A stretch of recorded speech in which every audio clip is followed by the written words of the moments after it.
Right. In this example, what we're looking at is trying to find, or suppose we have some linear relationship with some data. We know it has a approximately linear relationship, but the data, as we see here, isn't quite linear. We want to figure out what's the line that can go through these that would best fit that linear relationship we expect this data to have. Okay. So that's the problem we're going to tackle. And so to do that, then we can set up a system of equations. Since we know that all the points are supposed to lie on the line, we can create our equations from that perspective. And so we have each of the y values here, and then each of the slope that we were hoping to have for that goes through all these points, and the y-intercept. So we're looking for the slope and the y-intercept for the line that goes through all these points. Okay, but clearly there's an issue here because if you just take two of the slopes or two of the equations, right? 3m plus b equals 5 and 4m plus b equals 5. So that's these two equations. If you eliminate the b's, you get that m is equal to 0 and b is equal to 5. And then if you look at another equation, let's say like the first one, right? You get m plus b is equal to 2. But if m is 0, that means that b is 5, but 5 can't equal 2. So there's no solution to this system. In other words, there isn't a line that exists that goes through all of these points. So in lieu of not finding an exact line that goes through all those points, we're going to set up a system where we can try to minimize the amount of error. Since we know that there's never going to be an exact amount, the goal is to figure out, well, can we create a system that will minimize that error? Okay. So we're going to create the system here, which we are taking just from our system of equations up there, where I have a row vector or a column vector of m and a column vector of b, and then that's going to be equal to our expected y values from our system. Okay. And so it clearly shows that this vector r is not in the span. Otherwise, the system would have made sense. Okay.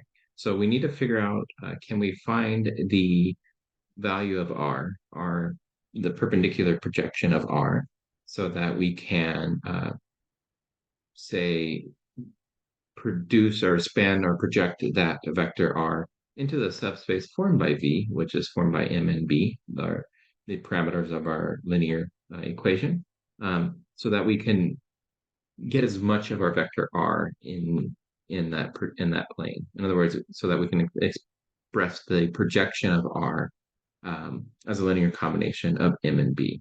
And the most that we can do of that, will be a minimization of the error that is occurring in R. Okay, so to do so, let's set our basis vectors as v1 and v2, just like we've done before. Okay. The first thing that we really need to do is make sure that, and of course our vector, that's what we're looking for. We want to make sure that our vectors are orthogonal. So we're going to use Gram-Schmidt to orthogonalize our vectors because we right now don't know if v1 and v2 are orthogonal. In fact, a quick inner product would check that they're not equal to 0, so they're not orthogonal. So to orthogonalize them using the Gram-Schmidt, we set u1 equal to v1. And then we look at the projection of this vector onto itself. So we have v2 is equal to the weight of v2 with u1 and divided by the inner product of u1 with itself. And we're subtracting off that component that is parallel so that it is perpendicular to u2. And so that inner product, if I use maxima like I showed you in the last example, it gives me this equation. So I get 8/11, 5/11, 2/11, -1/11, and -4/11. Okay. So that gives us then our two vectors, u1 and u2, that are going to be orthogonal to each other. And from there, then we can use that to calculate the projection of r. Okay. And so just like before, we're going to find the new coordinates of r that are in the plane, writing our projection as a linear combination of our basis vectors, u1 and u2. So I get r, the weight of r with respect to u1 and the weight of r with respect to u2. Again, using maxima to calculate this vector set.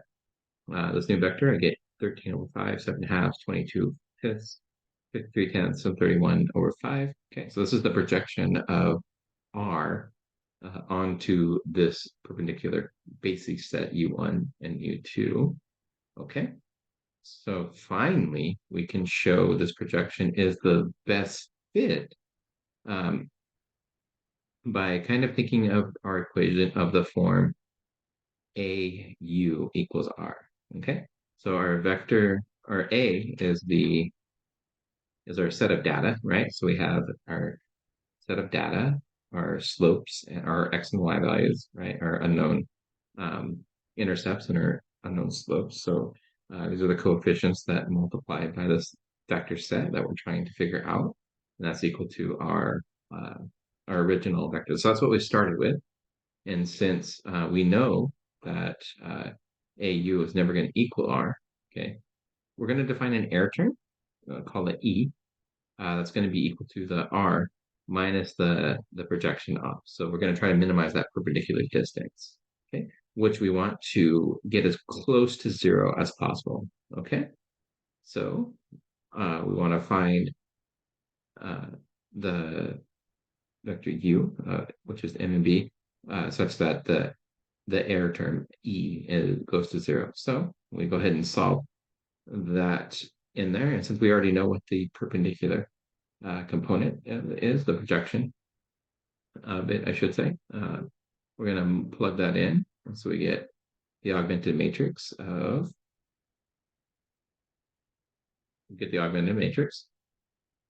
and we do row reduction on it, and we find that our slope is 9/10 and our y-intercept is 17/10.